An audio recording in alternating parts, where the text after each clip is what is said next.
Hello friends, कैसे हैं आप सब? बढ़िया। आशा है आप सभी मस्त होंगे, स्वस्थ होंगे और बहुत बहुत खुश होंगे। फ्रेंड्स, एक बार की बात है, किसी गांव में एक किसान रहता था। उस गांव में उस किसान का बहुत अधिक सम्मान होता था। उसके पास पर्याप्त संपत्ति थी और वह प्रसन्नतापूर्वक अपना जीवन यापन कर रहा था। किसान बड़ी ही आध्यात्मिक प्रवृत्ति का व्यक्ति था। सुलझी हुई बुद्धि का व्यक्ति था वो। उसने जीवन में समभाव से रहना सीख लिया था, अर्थात उसके जीवन में कोई भी घटना हो जाती, वो उससे ज़्यादा विचलित नहीं होता था। वो हमेशा समभाव में रहता। उसके चेहरे पर हमेशा एक तेज, एक प्रकाश, एक चमक हमेशा रहती थी। उसके जीवन में दो ऐसे प्राणी थे जिनको वो बहुत अधिक प्रेम करता था। एक तो उसका पुत्र और दूसरा उसका घोड़ा। एक दिन हुआ यूं कि उसका घोड़ा बागड़ तोड़कर कहीं भाग गया। इस पर गांव वालों ने कहा, अरे अरे अरे अरे, ये तो बहुत बुरा हुआ। आपकी किस्मत खराब है। आपका इतना प्रिय घोड़ा भाग गया। तब किसान ने कहा, अरे, आप लोगों ने इतनी जल्दी डिक्लेयर कर दिया कि मेरी किस्मत खराब है। ऐसा आप लोगों ने तय कैसे किया? वेट करो, ये पार्ट वन है।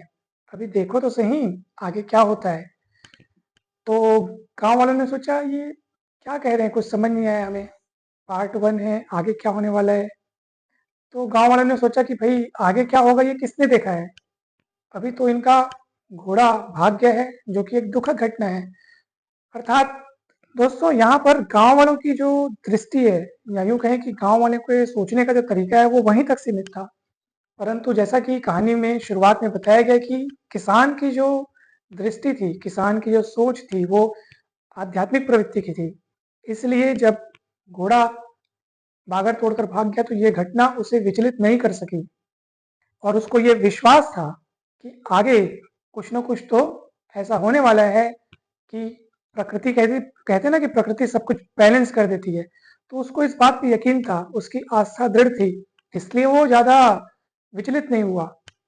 अब उस घटना को कुछ दिन बीत गए। हुआ यूं कि कुछ दिन बाद उसका घोड़ा वापस आ गया, लेकिन साथ में वो अपने साथ 10 घोड़े और ला लिया। इस पर गांव वालों ने उस किसान से कहा, अरे वाह, आपकी किस्मत इतनी अच्छी है कि आपका घोड़ा तो वापस आया, परंतु साथ में 10 घोड़े और आ गए। तो किसान ने कहा, अच्छा, आपने इतनी जल्दी डिक्लेयर कर दिया कि मेरी किस्मत बहुत अच्छी है। ठीक है, अच्छी बात है। किसान ऐसा नहीं कि वो घोड़ा उसका आ गया, उसके साथ 10 घोड़े आ गए तो किसान एकदम ज्यादा उछल पड़ा या वो खुशी से फूला नहीं समाया, ऐसा नहीं हुआ। वो उसी मुद्रा में था, वो उसी पोजीशन में था जिस समय जब उसका घोड़ा वहां से छोड़ करके भाग गया था ना, तब भी वो वैसे ही था। और घोड़ा अपने साथ जब 10 घोड़ों को लाया तब भी वो वैसे ही था। मतलब वो इक्वल इक्वल था, न्यूट्रल था।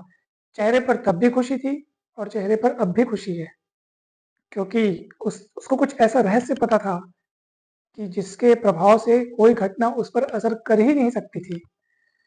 फिर हुआ ये दोस्तों कि कुछ दिन बाद उसका जो एकमात्र पुत्र है, ठीक है, उसका एकमात्र पुत्र जो था, जिससे वो बहुत ही अधिक प्रेम करता था, वो घोड़े की सवारी करते करते अचानक से गिर गया उस पर से और उसको चोट लगी और उसकी कमर के पास की हड्डी टूट गई। इस पर फिर से गांव वालों ने किसान से कहा, ओहो, बहुत खराब किस्मत है ये तो। आपका एकमात्र प्रिय पुत्र, और उसको भी चोट लग गई, चोटिल हो गया वो। तो किसान ने कहा, अच्छा, आप लोगों ने फिर डिक्लेयर कर दिया कि ये किस्मत खराब है और ये बुरी घटना हुई। तुरंत डिक्लेयर ना करें, ये तो अभी पार्ट वन है। जैसे उस घटना का पार्ट टू अपने को दिखा, घोड़ा जैसे बागड़ तोड़कर पहले भागा, वो पार्ट वन था। फिर पार्ट टू क्या हुआ, घोड़ा अपने साथ 10 घोड़ों को और लाया। वैसे ही ये जो नई घटना अभी घटी है, जैसे उसके पुत्र को चोट लगी है, तो ये इस घटना का पार्ट वन है। तो किसान ने उनको वैसा ही बतलाया कि ये अभी पार्ट वन हुआ है, आप लोगों ने इतनी जल्दी डिक्लेयर कैसे कर दिया? अभी इंतजार कीजिए, पार्ट टू आना अभी बाकी है। फिर उस घटना के बीत जाने के कुछ दिन बाद हुआ यूं कि अचानक उस गांव में अनेक सारे सैनिक आ गए और उस गांव के युवकों को जबरदस्ती युद्ध में लड़ने के लिए ले जाने लगे। दोस्तों, सभी युवकों को जब जबरदस्ती ले जाया जा रहा था युद्ध में, तब उस किसान के बेटे को छोड़ दिया गया, क्योंकि वो चोटिल था, उसकी हड्डी टूट गई थी, वो युद्ध करने की स्थिति में नहीं था, इसलिए उसको छोड़ दिया गया। परंतु अन्य सभी युवकों को युद्ध में ले जाया गया। युद्ध हुआ, युद्ध का परिणाम ये हुआ कि सभी युवक जो उस गाँव से ले जाए गए थे, वे सभी युद्ध में मारे गए। इस पर गाँव वाले फिर से किसान के पास गए और उस किसान से कहा, "आपकी किस्मत तो वाक़ई में बहुत अच्छी है, आपका पुत्र बच गया। अगर ये भी युद्ध में जाता, तो ये भी मारा जाता। आपकी किस्मत वाक़ई में अच्छी है।" तब किसान ने कहा कि किस्मत अच्छी या बुरी नहीं होती। जो ईश्वर के विधान पर, ईश्वर की योजना पर विश्वास रखते हैं, आस्था रखते हैं, उनके जीवन में जो भी घटना होती है, वो उनको विचलित नहीं कर पाती। जीवन में चाहे कोई भी घटना घट जाए, हमेशा समभाव में रहने की कोशिश करें, समभाव में रहने का प्रयास करें। चाहे कुछ हो जाए, ना तो एकदम ज़्यादा हमें उछल कर खुशी होना है, ना तो एकदम ज़्यादा दुःख में जाना है। समभाव में बने रहें, बैलेंस्ड बने रहें। जब आप ऐसा रहने की कला सीख जाएँ, तो फिर आपको जीवन की कोई भी घटना परेशान नहीं कर सकती। दोस्तों, जीवन में कोई भी घटना होती है, चाहे कितनी भी बुरी क्यों ना हो, चाहे कितनी भी अच्छी क्यों ना हो, वास्तव में ये बुरी या अच्छी होना, घटना खुद अपने साथ ये लेकर नहीं आती कि मैं अच्छी हूँ, मैं बुरी हूँ, उस पर कोई लेबल या कोई स्टिकर नहीं लगा रहता कि अच्छी, बुरी, कुछ भी नहीं। घटना अपने आप में कोई डेफ़िनेशन लेकर के नहीं आती, ये आपकी सोच, आपका नज़रिया, आपका दृष्टिकोण उसको वैसी डेफ़िनेशन देता है कि ये अच्छी है, ये बुरी है। बस इस चीज़ से अगर ऊपर उठने की कला हम सीख जाएँ, घटना को डिफ़ाइन नहीं करना है, अच्छी-बुरी कुछ भी डिफ़ाइन नहीं करना है। आप उसको सिर्फ़ घटना की तरह घटना है ना तो घटना की तरह देखिए। जिस दिन आप ऐसा देखने की कला सीख जाएँगे, आपको दुनिया की, अपने जीवन की कोई भी घटना आपको विचलित कर ही नहीं सकती दोस्तों। जैसा कि उस किसान के पास ये कला थी, उस किसान का ये आचरण था, ये व्यवहार था कि वो किसी भी घटना से विचलित नहीं होता था। दोस्तों, इसका रहस्य क्या है? इसका रहस्य ये है दोस्तों कि जब भी आपके जीवन में कोई ऐसी घटना हो जो आपको लगता है कि ये अच्छा नहीं हुआ, उस समय ज़रा धैर्य रखें और अपने मन को समझाएँ। जब आपका मन विचलित होने लगेगा ना, तो आपको अपने मन को समझाना है कि रुको, ऐसा भी क्या विचलित होना? घटना ही तो है। अभी वो घटना का पार्ट 1 है। अभी से डिक्लेयर नहीं करना है कि वो बहुत बुरी है या अच्छी है या ऐसा हुआ, वैसा हुआ, कुछ डिक्लेयर मत करो। वो पार्ट 1 है। अभी आगे के पार्ट्स आना बाकी हैं, अभी पार्ट 2, पार्ट 3 आना बाकी है। तो तुरंत डिक्लेयर नहीं करना है। आप घटना है, दर्शक बनकर उसको देखो और मन में शांति बनाए रखो, मन में आनंद बनाए रखो और बस दर्शक बनकर देखते रहो। हर घटना को आपको ऐसे ही देखना है, उससे चिपकना नहीं है, उस पर कोई लेबल नहीं लगाना है, उसके लिए अपने मन में कोई बातें नहीं रखनी है कि किस्मत अच्छी-बुरी, कुछ भी नहीं करना है, किस्मत को कोसना भी नहीं है। और फिर देखो चमत्कार, आपके जीवन में जो कुछ भी होगा, वो आपके अनुकूल बनता जाएगा, क्योंकि आपने सामंजस्य बिठाना सीख लिया है। ये कला अगर आप सीख गए, तो फिर चाहे कुछ भी हो जाए, आप कहेंगे कि चाहे कुछ भी हो जाए, मैं सदा खुश रहूँगा, घटनाएँ मुझे विचलित नहीं कर सकती। दोस्तों, अगर आप ये दृष्टिकोण अपनाना सीख गए, तो फिर समझ लीजिए कि सारी घटनाएँ आपके अनुकूल हो जाएँगी। कोई भी घटना है, उसको पार्ट 1 कहिए, कंप्लीट डिक्लेरेशन कभी ना दीजिए। घटना खुद अपना डिक्लेरेशन लेटर नहीं लेके आती। हम लोग उसको डिक्लेयर करते हैं अच्छा-बुरा जो भी है। अगर आप डिक्लेयर करना बंद कर दें, तो फिर तो कोई वहाँ पे कुछ रहेगा ही नहीं, अच्छा-बुरे का नामो-निशान हट जाएगा। दोस्तों और इसके लिए आपको क्या करना होगा? इसके लिए आपको विश्वास रखना होगा उस ईश्वरीय विधान पर, उस ईश्वर की शक्ति पर। आखिर कोई तो ऐसी शक्ति है जो ये दुनिया चला रही है। कोई तो ऐसी सत्ता है, कोई तो ऐसी शक्ति है जिसके प्रभाव से ब्रह्मांड में इतने सारे ग्रह, इतने सारे पिंड, इतनी सारी शक्तियाँ चलायमान हैं, ग्रह घूम रहे हैं, इतने बड़े-बड़े पिंड घूम रहे हैं और सब कुछ संतुलन में है। सब कुछ संतुलन में है, कहीं कोई डिस्टर्बेंस नहीं है। कोई तो ऐसी शक्ति है जो जिससे वो चल रहा है, किसी ने तो ये संसार बनाया होगा। तो दोस्तों, सब कुछ उस दैवीय योजना के अनुसार होता है। ये हम ही लोग हैं जो लेबल लगा करके उस योजना में दखल डालते हैं।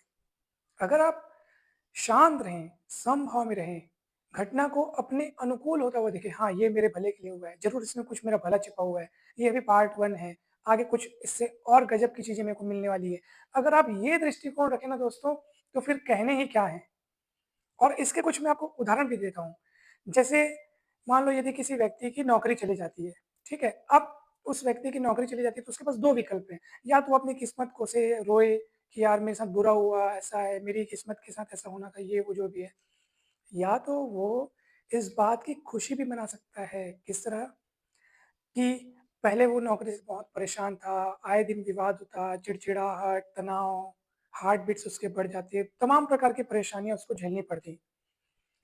अब उससे उसको छुटकारा मिल गया, अब वो हो गया आज़ाद पंछी की तरह, अब उसके पास खुला आसमान है।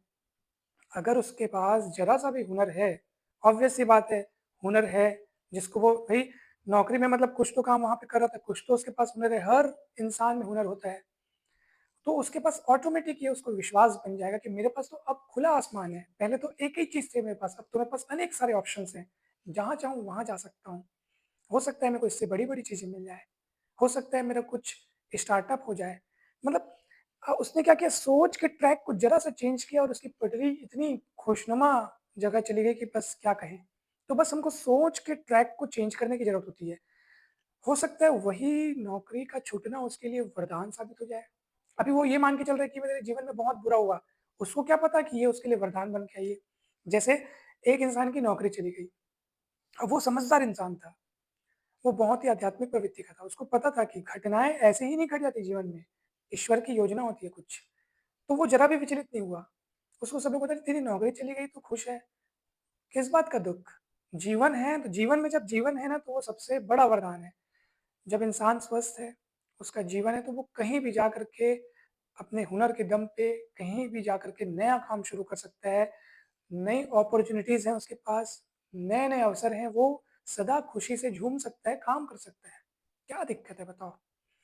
एक वो नौकरी क्या उसका पूरा जीवन है? नहीं, जीवन बहुत बड़ी चीज़ है, नौकरी उसका एक छोटा-सा हिस्सा है। तो इस तरीके से अगर वो पॉज़िटिव सोचने लग जाए, तो बताओ वो कहाँ से कहाँ पहुँच जाएगा। अब उस इंसान की नौकरी छूटी, तो वो सोचा चलो इसी बहाने मुझे कुछ दिन आराम करने का मौका मिलेगा, कुछ दिन कहीं से घूम के आऊँगा, तो घूमने का वो प्लान बनाता है और दिल्ली चले जाता है घूमने। दिल्ली में अचानक उसको उसका पुराना दोस्त मिलता है, जो खुद भी उसका मतलब दोस्त भी कुछ ही दिन पहले दिल्ली शिफ्ट हुआ रहता है और उसने नया-नया बिज़नेस स्टार्ट करने की वो सोच रहा होता है। तो जब बात चलती है तो ये जो यहाँ से जो दोस्त गया रहता है वो भी बोलता है, "अरे! मेरी भी नौकरी चली गई है, तो क्यों ना ऐसा करें, हम पार्टनरशिप में साथ में एक बिज़नेस स्टार्ट करते हैं।" तो दोनों की बात बन गई, बिज़नेस स्टार्ट किया दोनों ने और फिर दिल्ली में उनका बिज़नेस इतना चला, वो इतने मशहूर हुए कि उन्होंने अपने अनेक सारी अपने उन्होंने ब्रांचेज़ शाखाएँ भी खोली और वो काफ़ी तरक्की की। मतलब नौकरी में उसको जितना मिलता था उससे कई गुना अधिक तरक्की। सोचो क्या वो सोचा था क्या कि मेरे को ऐसा मिलेगा? एग्ज़ैक्ट उसको पता भले नहीं था, किंतु उसके मन में ये विश्वास था कि जीवन में जो कुछ भी घटित होता है, वो हमेशा अच्छे के लिए होता है, ईश्वर की योजना अनुसार होता है। हमको लगता उस समय बुरा है, किंतु हम उस समय केवल पार्ट 1 देख रहे होते हैं, पार्ट 2 नहीं देख रहे होते क्योंकि वो हमको पता नहीं। मनुष्य की बुद्धि अल्प है, वो भविष्य को नहीं देख सकती। लेकिन इतना विश्वास मनुष्य को रखना ही चाहिए कि जो कुछ भी हो रहा है, उसमें उसका कल्याण ही कल्याण है। बस ये एकमात्र एक लाइन अगर वो हमेशा याद रखे, तो फिर उसके जीवन में कभी भी अशुभ हो ही नहीं सकता। जो घटना होगी वो उसके लिए शुभ ही शुभ बन के आएगी। दोस्तों, अब एक व्यक्ति है जो अपने ऑफ़िस से बहुत तंग आ गया है, मतलब कि उसके ऑफ़िस में आए दिन काम का बर्डन बहुत बढ़ गया है, चिड़चिड़ाहट है, झगड़े होते हैं, बहस होती है। वो चाहता है कि मैं कुछ दिन के लिए आराम लूँ, ब्रेक लेना चाहता है वो। ऑफ़िस के काम-काज से बहुत वो टेंशन में आ गया है और वो टेंशन घर में लाता है तो घर में अलग झंझट होता है ना भई, कहीं का कहीं निकलता है गुस्सा, तो फिर वो चाहता है कि मैं थोड़ा-सा रेस्ट करूँ। लेकिन उसको छुट्टी मिल नहीं रही है, बहुत रिक्वेस्ट कर रहा है, फिर भी उसको छुट्टियाँ नहीं मिल रही हैं। वो चाहता है कि मैं घर में कुछ दिन तक सेल्फ डेवलपमेंट में काम करूँ, कुछ किताबें पढूँ, कुछ समय अपने साथ बिताऊँ जहाँ कोई और ना हो, थोड़ा मेडिटेशन करूँ, थोड़ा योगा करूँ, ताकि मैं रिचार्ज हो सकूँ। तो ऐसा वो चाहता है, अपनी अंतरात्मा से चाहता है, परंतु वैसा अभी तक होता दिख ही नहीं रहा था उसको।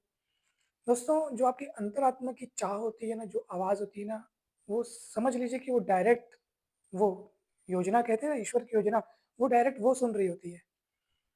अब वो एक दिन ऑफ़िस जा रहा था, अचानक से उसका एक छोटा-सा एक्सीडेंट हो गया। अब एक्सीडेंट नाम में ही ऐसा लग रहा है कि बुरी घटना है, वाक़ई में सांसारिक दृष्टि से तो वो एक बुरी घटना है। उस एक्सीडेंट में उसको ज़्यादा चोट नहीं लगी, उसका हल्का-सा पैर में मोच आ गया। अब मोच आ गया, वो चल नहीं सक रहा था, तो ऑफ़िस से तो छुट्टी उसको वैसे नहीं मिल रही थी, परंतु अब तो असलियत में घटना ऐसी हो गई है कि वो सच में जा नहीं सकता। अब तो छुट्टी उसको लेनी ही पड़ेगी और ऑफ़िस वालों को देनी ही पड़ेगी। अब कुछ दिन तक उसको छुट्टी मिली, जितने भी दिन मिली, हफ़्ता 10 दिन जो भी है। अगर वो ये सोचे कि यार ये घटना घटी, मेरे साथ बुरा हुआ, मेरी किस्मत खराब है, नहीं, ये नेगेटिव दृष्टिकोण हुआ। अब अगर वो पॉज़िटिव दृष्टिकोण से सोचे कि वास्तव में उसके मन में कैसे विचार चल रहे थे कुछ दिन से, तो कैसे विचार चल रहे थे, वो खुद छुट्टी लेना चाह रहा था। वो चाह रहा था लेकिन उसको छुट्टी मिल नहीं रही थी। वो अपने साथ समय बिताना चाह रहा था। वो चाह रहा था कि कुछ समय मैं सेल्फ डेवलपमेंट में दूँ, आत्मीय विकास करूँ, अकेले रहूँ, मेडिटेशन करूँ, घर-परिवार वालों के साथ समय बिताऊँ। वो सारी इच्छाएँ उसके घर पे पूर्ण हुई। रेस्ट किया उसने। धीरे-धीरे थोड़ा जब चलना शुरू किया, तो थोड़ा आस-पड़ोस तक टहलने जाता, मतलब वो एकदम रिलैक्स्ड लाइफ़ कुछ दिन तक जिया। अब सोचिए वो घटना उसके लिए अच्छी हुई कि बुरी हुई? तो एक दृष्टि से अगर देखें अपन, तो एक्सीडेंट, चोट, तो ये तो बुरी घटना है, परंतु नहीं, वो उसके लिए वरदान साबित हुए। तो देखा दोस्तों आपने, घटना अपने आप में अच्छी-बुरी हो ही नहीं सकती। अब आप कहेंगे सर वो एक्सीडेंट अच्छी घटना कैसे हो गई? अगर वो ज़्यादा एक्सीडेंट हो जाता तो? और दोस्तों पहली बात तो ये है कि वो एक्सीडेंट जानबूझ के तो नहीं हुआ, जानबूझ के तो उसने कराया भी नहीं है, वो तो हुआ ना, ये तो दैवीय योजना के अनुसार हुआ है ना। और ये सही भी है। और गलत क्या है कि हाँ, हमको छुट्टी लेनी है तो हम जानबूझ के अपने आप को चोटिल करें या किसी गलत तरीके से, तो ये उस समय तब गलत होता। परंतु ये तो हमारे हम वो तो सोचा भी नहीं था कि एक्सीडेंट हो जाएगा, लेकिन हुआ ना, तो ये अकस्मात हुआ है, ठीक है? तो ये इसके पीछे कुछ ना होता है दोस्तों, ये पूरी ब्रह्मांडीय योजना होती है। अगर आप कुछ चीज़ एकदम दिल से चाह रहे होते हैं ना, सच्चे मन से चाह रहे होते हैं, तो ज़रूर ये चीज़ें, प्रकृति आपकी उस योजना को फलीभूत कराने में लग जाती है। तो इसीलिए कहा गया है कि अगर आप ईश्वर पर आस्था रखें, विश्वास रखें, दैवीय योजना पर यकीन रखें, तो सारी घटनाएँ आपके अनुकूल होंगी, आपके मन अनुसार होंगी।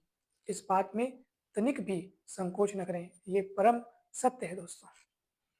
जैसा कि उस किसान की घटना में हमने देखा, गाँव वाले बार-बार डिक्लेरेशन दे रहे थे, किस्मत खराब, किस्मत अच्छी, परंतु वो किसान सदैव समभाव में रहता था।